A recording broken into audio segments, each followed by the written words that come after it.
गुनहगारों की नारी है दिल्ली के गुनहगारों को गोली मारो सालों को, दिल्ली के गुनहगारों को गोली मारो सालों को।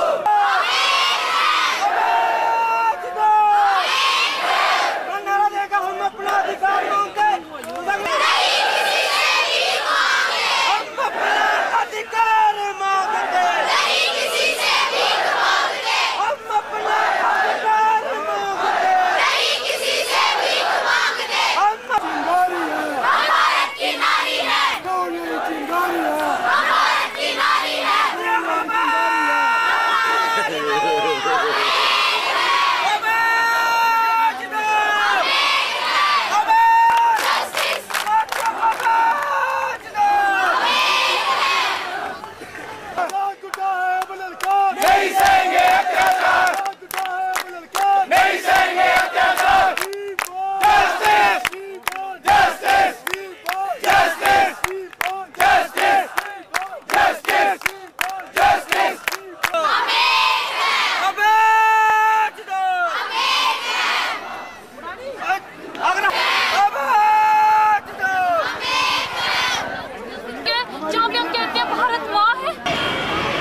नवजोत कौर है, from the women president GDC Kapoor. यहाँ पे हमें पुलिस वाले कह रहे हैं कि अगर आप प्रोटेस्ट करोगे हम आपके खिलाफ एफआईआर करेंगे। मैं इनसे ये पूछती हूँ, मैं सबसे पूछती हूँ सर, जो लोग ये दरिंदापन करके चले गए उनके खिलाफ कोई सजा नहीं, वो कर सकते हैं, लेकिन अगर हम बोले तो हमारे खिलाफ एफआईआर। सर ऐसा क्यों? क्या वो हमारे कुछ नहीं लगते? क्या सबके घर पे माएँ नहीं है, बहनें नहीं है, बेटियां नहीं है? क्या सिर्फ एक लड़की के साथ ऐसा हुआ है?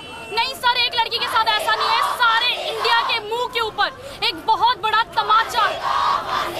और दूसरी बात, हमारे एमएलएस, हमारे एमपीज जब हमसे वोट मांगने आते हैं ना, अगर कोई लेक्चर डिलीवर करते हैं सबसे पहले क्या कहते हैं? मेरे भाई और मेरे बहनों। मैं कहती हूँ अगर बहन का दर्जा दे नहीं सकते ना, आज के बाद अगर लेक्चर डिलीवर करने आओगे तो ये नहीं बोलोगे कि हमारी बहनों। हम आपकी बहनें तब होंगी अगर हमारी सुरक्षा आपकी जिम्मेदारी होगी। अगर आपकी सुरक्षा नहीं कर सकते तो क्यों आगे कहते हो कि हमारी बहनों नमस्कार? हम आपकी बहनें नहीं, हम आपकी बहनें तब होती जब हमारी सुरक्षा का पूरा प्रबंध करते।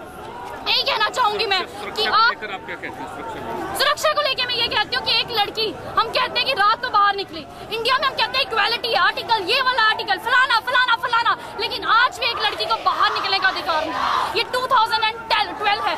डेमोक्रेसी हम कहने के नाम पे, हम इंडिया बहुत बड़ी डेमोक्रेसी है। कैसी डेमोक्रेसी है ये कि एक लड़की बाहर निकलती है उसके साथ ऐसा सलूक किया जाता है? और एक लड़की, एक ही लड़की क्यों, हर गली पे, हर नुक्कड़ पे, हर एक लड़की के साथ ऐसा सलूक होता है। एक लड़की जब जा रही होती है, बहुत सारे लड़के मैंने देखे हैं, उसके सिर्फ एक ही नजर उनकी हमेशा एक ही तरफ पे होती है। क्यों? वो किसी की बहन नहीं है, वो किसी की माँ नहीं है।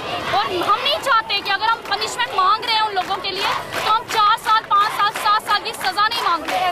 उनको ऐसी मौत मिलनी चाहिए, ओपन में फांसी होनी चाहिए, ताकि जो लोग देख रहे हैं उनको भी एक ऐसा सबक मिले। इंडिया में ऐसा बार बार इसलिए होता है क्योंकि इसके खिलाफ कोई लॉ जो है ना इतने सख्त नहीं, ऐसे सख्त लॉज बनाए जाए। वो लड़की जब कोर्ट में जाएगी उस पर ऐसे ऐसे क्वेश्चन पूछे जाएंगे कि वो सोचेगी कि रहने दो, मैं अपने घर पे ही ठीक हूँ। मेरे साथ एक बार ऐसा हुआ कोर्ट में, बार बार मैं ये सारी चीजें फेस नहीं करना चाहती। ऐसा हमारा ट्रायल सिस्टम है, ऐसा हमारा जुडिशरी सिस्टम है। मैं कहती हूँ अब तो कम से कम जागो, कितने केसेस होंगे तब जागोगे। अकॉर्डिंग टू अ सर्वे हर 40 या 45 मिनट्स के अंदर एक लड़की के साथ रेप होता है। मेरे को शर्म नहीं आ रही, मुझे नहीं शर्म आ रही ऐसे वर्ड्स बोलते हैं, क्योंकि मैं एक ऐसी सोसाइटी में रह रही हूँ वाकई में ऐसा हो रहा है। जब हो रहा है तो मैं बोलने से शर्म क्यों करूँ? जब करने वाले शर्म नहीं करते तो मैं प्रोटेस्ट करते हुए शर्म क्यों करूँ? तो इस कंट्री में हम रहते हैं, काहे की डेमोक्रेसी है, काहे की डेवलपमेंट है। मैं कहती हूँ बाहर में जाए ऐसी डेवलपमेंट, कोई जरूरत नहीं हमारी ऐसी डेवलपमेंट की। आप कोटा सिस्टम, आप लेडीज के लिए रिजर्वेशन मांग रहे हो, मैं कहती हूँ हमें रिजर्वेशन नहीं चाहिए। रिजर्वेशन रहने दो, हमें खुल के जीने का अधिकार दे दो, हमें इज्जत दे दो, वो इज्जत जो हम डिजर्व करते हैं। As a mother, as a sister, as a daughter, मैं बहुत इज्जत डिजर्व करती हूँ। इंडिया की हर एक लेडी, हर दुनिया की हर एक लेडी जो इज्जत डिजर्व करती है उसे वो इज्जत दे दो। रिजर्वेशन सिस्टम जैसे ऐसे कानून की हमें जरूरत है। और हमारे एमएलए, हमारे एमपीज कहाँ चुपचाप करके बैठे हैं? ये इलेक्शन में वोट मांगने आते हैं, क्या इन्होंने नेशनल असेंबलीज या स्टेट असेंबलीज में ये सवाल उठाया? क्या इन्होंने ऐसे कानून बनाए, ऐसे कानून की बात की? नहीं बात की, इन्होंने ऐसी कोई बात नहीं की। इससे के लिए रिस्पॉन्सिबल है ये सारी हमारी प्रोटेस्ट हो। और अगर आपको एफआईआर करनी, अंदर डालना, जो करना है कर लो, हम नहीं किसी से डरते। Thank you. शर्मा, अखिल भारतीय विद्यार्थी परिषद प्रदेश मंत्री।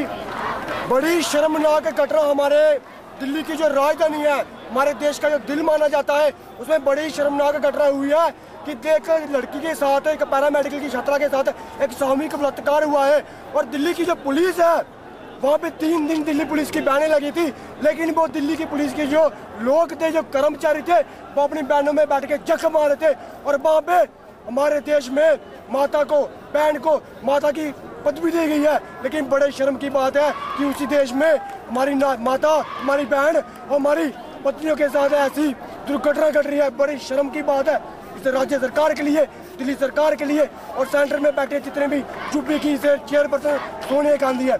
इसके साथ ही साथ हम सारे कॉलेज स्टूडेंट यूनियन के बैनर तले और पूरे देश की स्टूडेंट के यूनियन के बैनर तले ये मांग करते हैं कि जो भी आरोपी आइंदा इस तरह की घटना करे, इस तरह का कोई कुकर्म करे, उनको सरेआम चौराहे पे लड़का के फांसी दी जानी चाहिए, ताकि आइंदा से कोई दरिंदा हमारी माता, हमारी बहन की तरफ इस तरह देखने की हिम्मत ना करे। इसके साथ ही साथ हम कठुआ एडमिनिस्ट्रेशन को भी ये चेतावनी देना चाहते हैं कि कठुआ में भी कई ऐसी घटना घट रही है, लेकिन कठुआ प्रशासन चुपचाप बैठा अपने कुर्सी में बैठ के सारी घटना देख रहा है। पिछले दिनों बरवाला सेक्टर में ऐसा घटना हुई, डिग्री कॉलेज के बाहर कई बार ऐसी घटनाएं होती है, लड़कियां छेड़ जाती है। वुमेन विभिन्न कॉलेज के बारे ऐसी छेड़खानी होती है, गर्ल हाई सेकेंडरी के बारे ऐसी छेड़खानी होती है, लेकिन जो हमारा प्रशासन तब तक चुप नहीं बैठता जब तक चुप बैठे रहता है, जब तक छात्र अपने हक के लिए हाईवे जाम ना करे। आज हमारा हाईवे जाम करने का यही मकसद था कि जो बहरे, जिनके कान बहरे हो चुके हैं लीडरों के, उनके कान के पर्दे पड़ जाए कि छात्र जब अपनी मांग को लेकर उठता है तो सारा समाज छात्र के पीछे चलता है।